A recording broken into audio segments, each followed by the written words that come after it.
At its peak, campaign 2016 included 23 major presidential hopefuls. Political experts John Heilemann, Mark McKinnon, and Mark Halperin are getting unique access. They're co-hosts and executive producers of The Circus, inside the greatest political show on earth.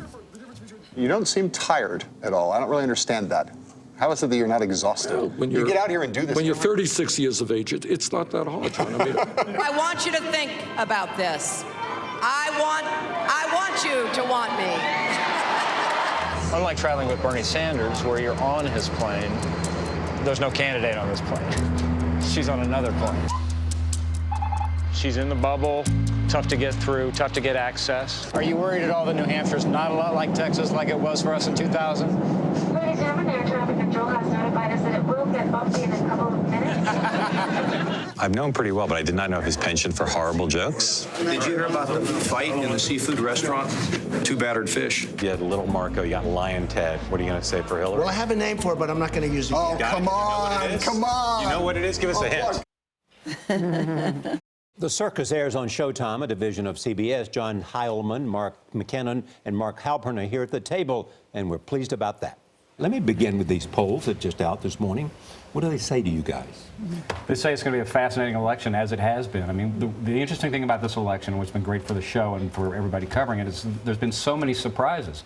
This has been so much different than we expected a year ago, and now it looks like the fall may be different than anyone predicted as well. Mark, I mean, but we're old, I feel like road warriors together. You worked for George W. Bush. George W. Bush, his father, other Republicans say they're not going to the convention. Can he win? Well, that's what these polls out today say. Yeah, he can. I mean, look, these are swing states, and he's winning in Ohio. That's quite a surprise. Mark, what do you think? Donald Trump has to convince people he can win because he needs the Republican Party to suit up. A lot of the tensions we see, you mentioned his meetings tomorrow in Washington, a lot of the tensions are Republicans thinking, we don't really like him, we don't trust him, and he can't win. If it looks like he can win and Republicans can have the House, Senate, and the White House, a lot of Republicans will swallow their reservations. So these are real polls. I mean, these are real numbers. These are real polls in real states. And I talked to a Clinton person a few days ago, and I said, do you think Trump will ever be ahead of you nationally? And he said, oh, yeah, he will be. Once that happens, the whole psychology of the race will change if it does happen. John, do they have to have a unified party? Because it seems Donald Trump is doing okay without a unified party. Well, I just say, look, the polls also reflect that these polls are taken in a context in which Donald Trump was just crowned the presumptive nominee of the Republican Party. So this is one of the periods where he's at a high point. The country is seeing him as a national leader and as a Republican leader, so that helps him a lot. The Republican Party has lost 5 of the last 6 presidential elections at the popular vote level. They face huge demographic disadvantages and huge electoral college disadvantages to win the presidency. The whole party's got to be together because Donald Trump is going to need every single Republican vote. Some of those, he can bring some new people into the party, but unity is, if not essential, pretty important. How is the Circus different? We have massive coverage of this political campaign. It shows real human moments behind the scenes that you don't see on the news. So normally people do documentaries and you get special access and you see it 6 months or a year after the election looking back. The key to our show is that not only are you seeing behind the scenes moment and this human drama of the candidates, their families and staff, but you're seeing it real time. So it's like you're in the cockpit of the plane as it's taking off and landing. And the great part about it is it shows the humanity of this process. It shows the tough things that these people have to go through. And people feel better not only about the candidates, but about politics in general. Is the Circus going to be at the meeting with Paul Ryan? You know, and you know who on Thursday, and Donald Trump? We could tell you, but then we'd have to kill you. Oh my gosh! If there ever was a time for the Circus to be somewhere, isn't that it, guys? I would love to be a fly on the wall in that meeting. Do you ever have candidates that say, no, you can't? Did you hear that, Mr. Speaker? We'd like to be in the room. I mean, what is your pitch to convince the candidates to play? Because they certainly participate too. They're all in. That it's going to show a side of you that voters want to see and that you should show. For example, I mean, the documentary on Mitt Romney was a big driving inspiration for this. People saw that after the election and said, well, where was that guy during the election? Even Mitt Romney said that. Mitt Romney said that. Authenticity is more than ever the coin of the realm, and all candidates now get that. And that there's, the reason why their show's been successful to some extent is that people are really sick of seeing poll-tested, prepackaged candidates shot from a riser, always seeing that same shot that you see on cable TV. To get these really up-close, beautiful images that we do in the show and show these people seeming like normal humans, very appealing to a lot of voters. And the other thing is it's not partisan. You saw the clips there. There's access to Bernie Sanders, access to Donald Trump. We like the process. We like American politics, and we're not cynical about it. Is it hard to get access to Donald Trump? He's been very generous, as is his team, to let us spend time with him on his plane down in Mar-a-Lago on the trail. And it's Trump. hard duty, Trump isn't it? is like everyone else who runs for president. They all think if people get to know me, they'll love me. And we're there to try to help people understand what they're like. Which raises the question of the tenor of this campaign. I mean, everybody uses the expression it's going to be a deep dive to the floor. Is it? Probably is.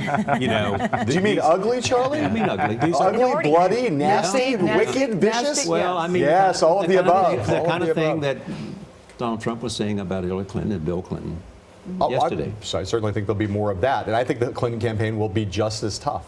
Maybe in slightly different ways, but they are going to run millions and millions of dollars in negative ads against Donald Trump. It will make 2012 look like table tennis. And 2012 is a pretty ugly race. We're going to claw our way to the bottom. John, you've had so many conversations with Bernie Sanders. Why does he insist on staying in the race when mathematically it's so stacked against him? What does he say to you? Well, I think he got into this race because he believed in a bunch of ideas, and he still thinks that he is a forceful and effective advocate for those ideas. And there are millions of people still voting for him. He's still winning primaries, and he still walks out every day and sees 15,000 people in crowds that are much bigger than her crowds, and he still feels like he has a role in changing the Democratic Party. And he wants to fight all the way to the end, and thinks that's by staying in, he'll have more leverage rather than less when the time the convention comes. I'm fascinated by the Paul Ryan meeting because you have two Republicans that are running parallel tracks and two policy different issues for the Republican Party. They differ on, Paul Ryan and Donald Trump differ on everything: immigration, trade, taxes. I mean, everything. Entitlement reform is a big Entitlement one. reform. I mean, all of these two things. I don't think anybody thinks that they're going to come out of that meeting on Thursday in agreement. I think they'll never bridge the gaps on policy. I think this is about style and about being a more inclusive party. That's what Paul Ryan wants his party to represent. If Donald Trump can convince him he understands this notion of being inclusive and being civil, I think they can bridge the gap. Don't you think when Paul Ryan said yesterday, it's okay, I'd gladly step aside as chairman, that secretly he wants to step aside? He doesn't want to have anything to do with this convention? I think it depends on where the campaign goes. Yeah. But I think he's very pragmatic, as is Trump. I expect there'll be a fairly good outcome out of this. There's also, I think, a little bit of brinksmanship going on there, right? Yes. Which is like, when if Donald Trump has people saying, we're going to remove you, Ryan said, fine, remove me. There's a little bit of that almost like schoolyard kind of brinksmanship. You want to play that game? I can play that game too. I think there's a lot of art of the deal in this meeting, which is we're drawing big lines in the sand. We're going to the meeting. We'll come out. Two questions. Can erase a lot of that. Donald Trump make the transition that the establishment Republicans want him to make without losing support from his core supporters? In theory, yes, but I think we're all right to be a little bit skeptical that he can find that sweet spot. Secondly, can he raise the amount of money that's necessary for a general election campaign? In theory, yes, but I think we're all right to be skeptical. He can find that sweet spot. Yeah, he but seriously. possibly. I think Trump has a great potential to be what Bernie Sanders is, which is an extraordinary fundraiser of small dollar donations on the internet. And why does Bernie Sanders do better than Hillary Clinton 1-to-1 with Donald Trump? In the polls? Yes. Because he's more of an outsider. Yeah, he's capturing the mood now more of the country. And there are fewer people who look at him, as Secretary Clinton has this burden, who look at him and say, I'll never vote for that person. And because Secretary Clinton is right when she says, at least in this one area, which is that she's been subjected to withering attacks for 25 or 30 years in American politics. And there are still a lot of people in America, especially like non-Democrats, just normal people in America, who don't know who Bernie Sanders is. And he's not been attacked by Republicans. He's not going to have that history. We thought of doing a poll that just said, make up a name against Donald Trump or make up a name against Hillary Clinton and see how they do. Yeah. I suspect unknown would do better in some cases than Can we agree on this, that the Charlie Rose episode of The Circus was probably one of your best? No. Can we just agree on that before we say goodbye? By acclamation. All right. Yeah. It's a fun show. It's a fun show, People's guys. Choice Award. For everything. for everything. He's staying with us. It's a fun show. Mark, John, great to have you. Yeah, we can come out and co-host with us. Yes. I'll answer for that, no. And you, Nora, we need you. And you cannot come. The Rose O'Donnell King magic. Bring it on. Bring it on. All right, they're saying rap in my ear. You know what that means, guys. You're veterans. Means we got another Who was 10 saying minutes? rap 2 minutes ago? Another 10 minutes or so? Great. Okay, and I know you're talking more with Charlie tonight at the 92nd Street. Why? All about That's a noise. place here in New There'll York. be a party there tonight. Yeah. Like a Ladies and circus. gentlemen. Maybe martinis at the table. And the Circus returns to Showtime on July 10th. Excited about that. You can catch up now on Showtime's digital platforms.